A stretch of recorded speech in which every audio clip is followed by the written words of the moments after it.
good to see you too. And thank you for being here and for being willing to share your experience with the community. It's a pleasure to be able to be here with you. And I want to get started by just asking if you will share from your own point of view what brought us together originally.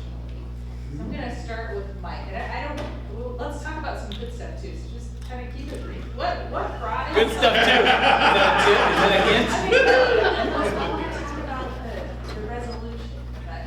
But what brought us together in the first place? You did. Mike, why don't you start? Well, so I had been working on a concept of trying to get law enforcement and homeless services in more active and robust partnership. And had it called together some folks for a couple of meetings, and it seemed like it had a lot of traction as I was seeing it, at least at the time. And so then I ended up on Dave Edel's show, Dave's in the Room, and wanted to talk about that because I thought it was really interesting and exciting, but I really was not accurate in my understanding of how much work there was left to do. And so the way I talked about it was almost as if Chief Murray had really officially signed on something that he had not officially signed on to, and so in a way I really sort of put him over a barrel, and also in that sense made myself someone who acted in an untrustworthy manner, and so that was really, really damaging. I sort of blew up our what fledgling relationship we did have, and then you came along and said, hey, that's just not good for these two people to be on the outs with each other, because then solutions aren't going to happen, and so we started meeting with you. Well, thanks for that plug. Chief, what happened? So one of the things is that the actual issue is not really that important. I mean, it's important, but not for the purposes of here. So I'll tell it more like just like a story. So Mike invites a bunch of us to a meeting. It's a huge gospel mission. It was the beginning of COVID, so there's this huge Zoom presence, and then there was people in the room present. And he was very excited, and he had a big proposal about some stuff he wanted to do, and this is just going to be a great thing. And he kind of went through all the stuff, and he's good. He's a salesperson. He's a good salesperson, and so he had the whole pitch, and I was kind of, there's probably like, what's my part again? And I was trying to clarify some stuff. And anyway, I came away. I don't want to speak for Mike. I came away from the meeting kind of like, I think we have some work to do. There are some parts of this I think we could agree with, but I'm a little leery. But I also want to tell you this because I think it's really important, and I thanked Mike for this. He gave the biggest compliment I've ever had in policing, not necessarily to me, but to the Yakima Police Department. And he said, I'll never forget. He said this. He said, the Yakima Police Department has really made some big changes. I really love working with them. He said, the truth is, it's like they have a soul. If you know me, that just rung. I mean, that's what I want. I want to have, feelings and compassion and a soul. So I just came away really glowed and warmed by that. Well, then I started hearing that Mike was out talking to other people, and there were some other meetings, and he's kind of saying some other stuff about you. And of course, it's the telephone game, right? This is this person's interpretation that they might have heard from somebody else. Maybe they weren't even at the meeting. But the general idea was Mike is going to try to make you do this. He doesn't care if you want to do it. He's going to make you do it. That's sort of the message that he's sending out there. Well, for those of you who are in government or have been in government, okay, you start girding for an attack. Like, here we go, right? And how's this going to look? And it doesn't sound like what I heard, but that was very troubling. So I want to correctly characterize this. I wasn't mad at Mike. It wasn't like I was suddenly like, oh, Mike's my enemy or anything. What I was doing, though, was hunkering down. I was preparing for what I thought was just going to be kind of this frontal attack. And one of the things, and I'll probably talk more about it, because I'm sure Sarah will try to list some of these things. My wife is a special education teacher in Yakima. And years ago, she worked for a school, and they had this short set of rules, and one of them was that he's supposed to have heard me talk about this, because it was really important for me to learn this concept. I sure didn't come with this. and that is to assume the best in others. So if I have a meeting with Amanda and it seems like we're coming at something at odds, typically in my past, I would just start building a case. I'm a really good fighter, to be honest with you. And so, just like a homicide, right? I'm gonna get all my facts together, my guns are gonna be loaded, and I'm just gonna, and then the whole meeting, I'm listening for everything she says, and how am I gonna attack that? Well, this principle is not to do that. It's to say that probably Amanda has the same interest I do, and maybe we're approaching it different. And I know that's a really feel-good concept, but I would tell you over and over and over, you're probably gonna hear me say, and I think Mike say something like that too. I wasn't assuming the best, I was assuming the worst, and I thought, here it comes, I've been through this before, I've got an attack coming. And then, and I know Mike will not bristle at this, because I told him, I just didn't trust him. I just didn't trust him. It's not that I didn't like him, I didn't trust him. I felt like he was saying one thing when I was in the room and something else when I wasn't in the room. And so, to wrap my portion up, Sarah and I were talking, and somehow this all came up, and I sort of shared exactly what I'm sharing with you, and she's gonna keep deflecting, but all of this, I have to credit Sarah, just like Mike. She just said, this can't be, we have to fix this. This is sort of the mission of what I do, and will you come spend the rest of your life with Mike and I in these 2-hour meetings? There you go, Sarah. Thank you.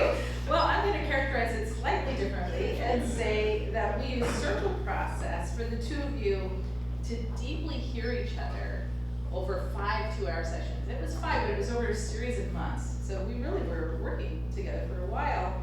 Circle process is designed to balance power by allowing each person to speak for himself from the heart, and then also to listen from the heart. So I want to ask you, Mike, how did this process impact you? And were you able to speak from the heart and also hear Matt's heart? Yes and yes, and how it impacted me though was that each time we got together, I was waiting for when we were gonna talk about this idea that, had got,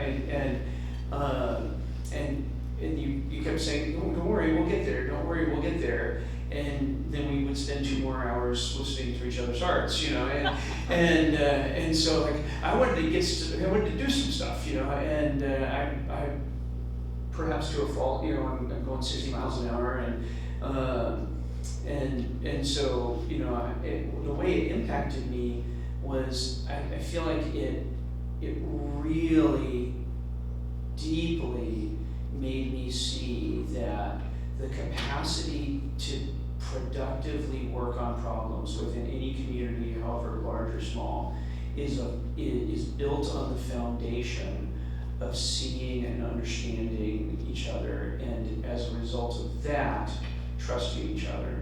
And I'll admit, my takeaway out of that early time was I wasn't sure that I trusted Matt either. I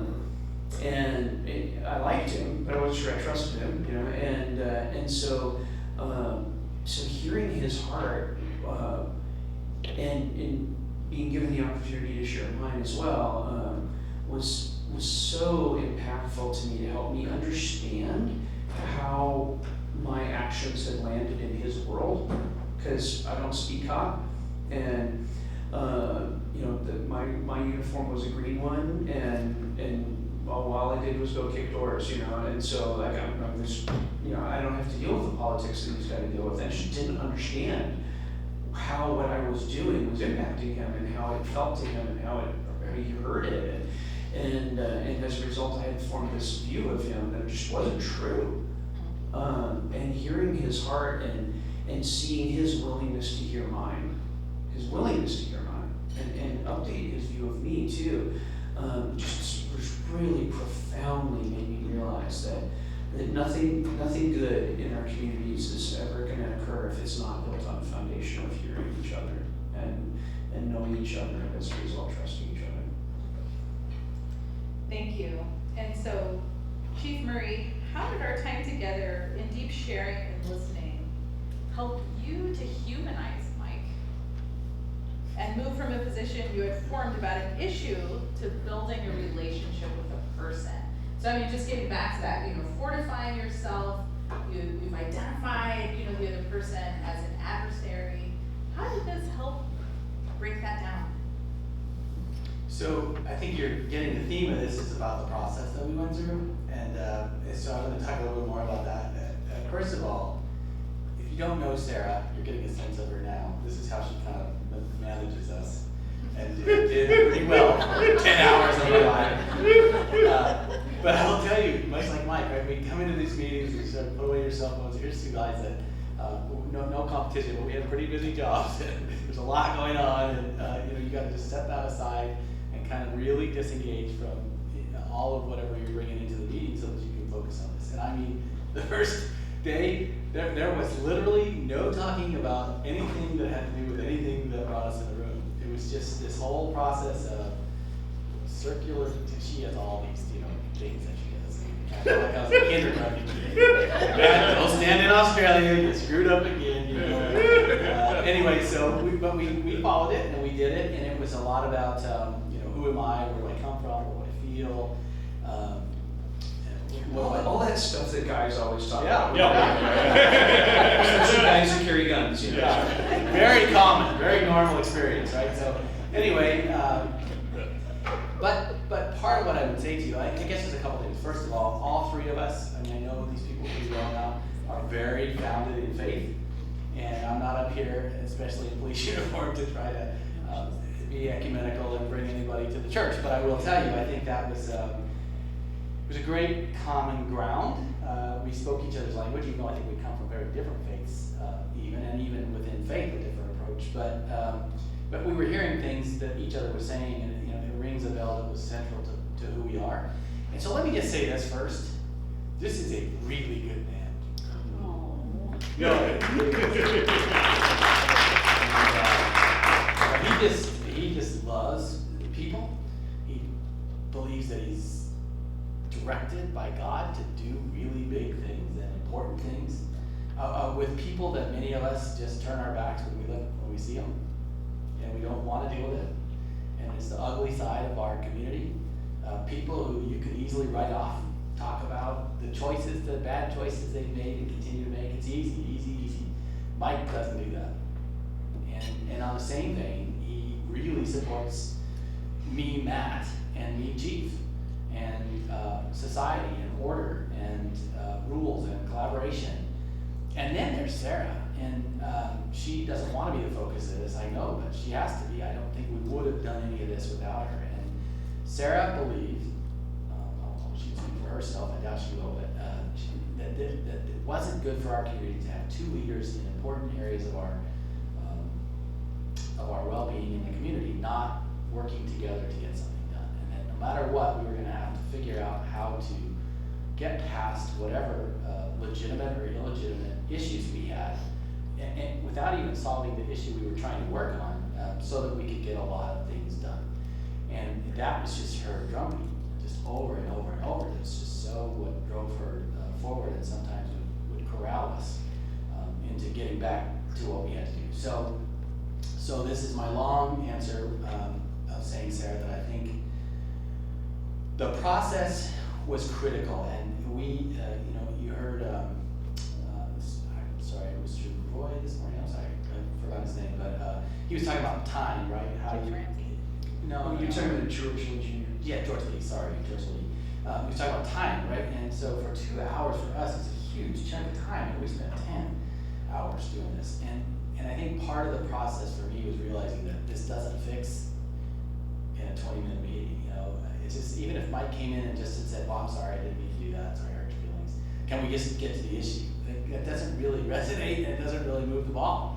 And I know that we don't always have all the time in the world to do this, but maybe we should spend more of our time trying to do this.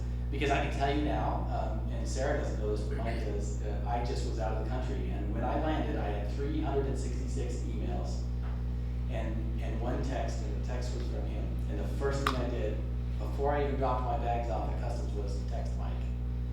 "What's up? What you got?" And that's because we've done so much to build a relationship that I don't want to damage it. I didn't want Mike to think I was ignoring him or that something was going on. And so I think that the process itself was really meaningful. I've never done anything like that, and I think that if anything, that was a key to success.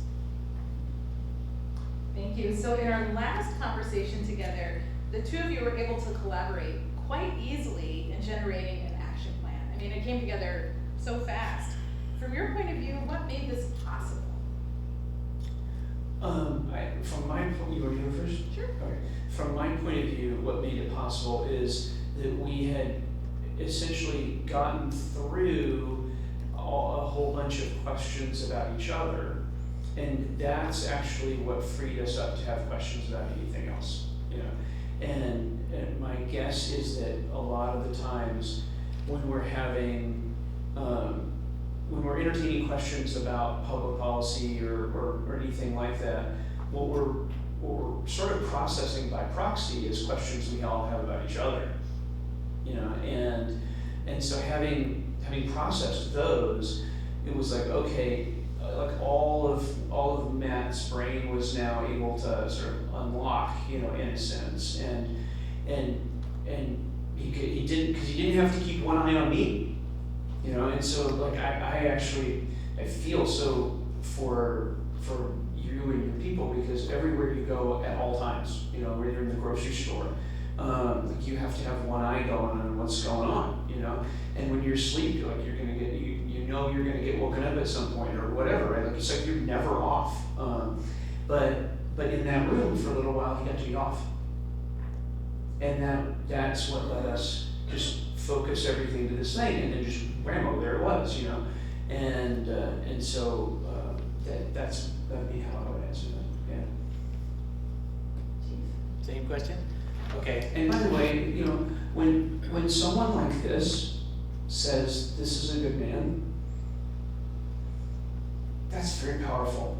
And thank you. Yeah, you're a good man. We're not gonna hug. So. This is not Hallmark.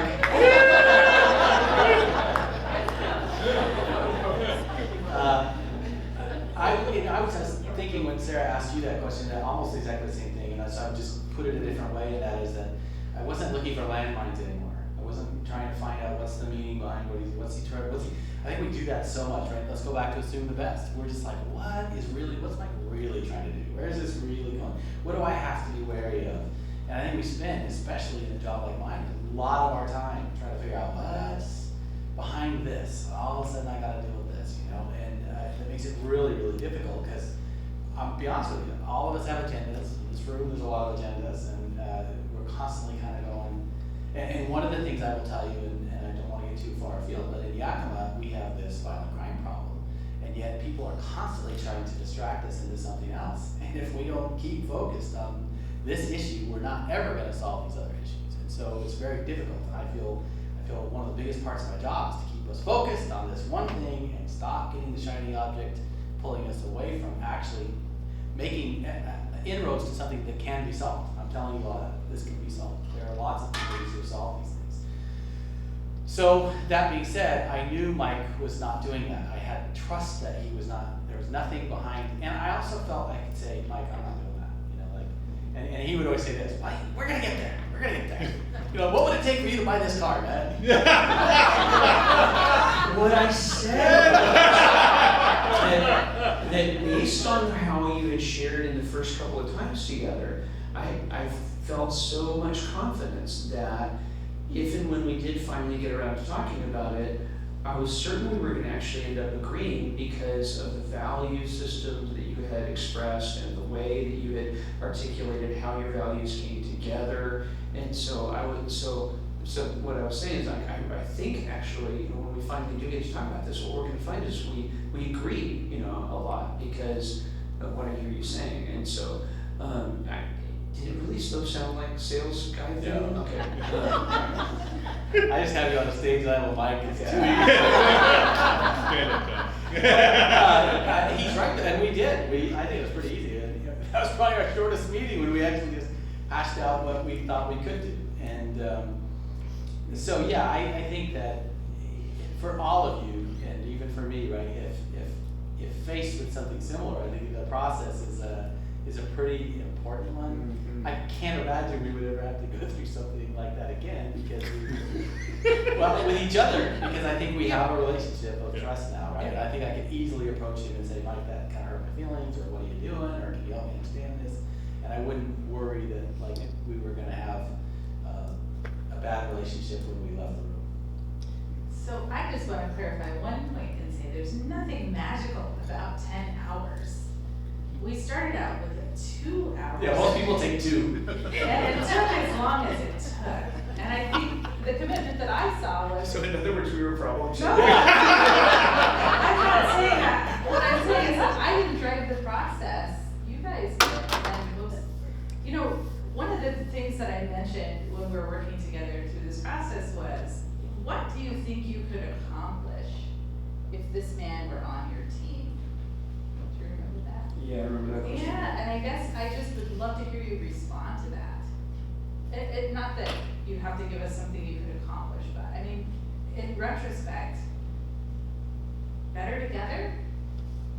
Yeah, so, and I would say that for a lot of people in this room, like clearly I could do more with working with Amanda, Charlie, clearly we can. And there's segments of the community that Mike has relationships with that I don't, that definitely impact what my mission is, and so that there's no doubt about that. Another thing I think I really got from Sarah was, whether it's true or not, she views us as both people who some people really listen to. And that if we were talking about some of those things where we found common ground, that would be magnified. That voice would be magnified and probably be more profound and probably have more impact. And so I think I came away with that as part of that.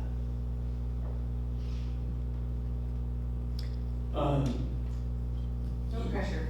Yeah, so like the first thing that happened in the time was as you asked Matt that question, was this deep desire in me that he would experience me as being on his team, and that he would know that I'm on his team, and I found myself really longing for that, and it makes me think of the first time that I climbed Green Year with a group of homeless folks that were going through the addiction recovery program. It was in 2011, and when we exit interviewed the recovery climbers that were overcoming homelessness and addiction at Seattle's Union Gospel Mission, where I was working at the time, to a person. Every single one of them said, when we asked them, what did you get out of this?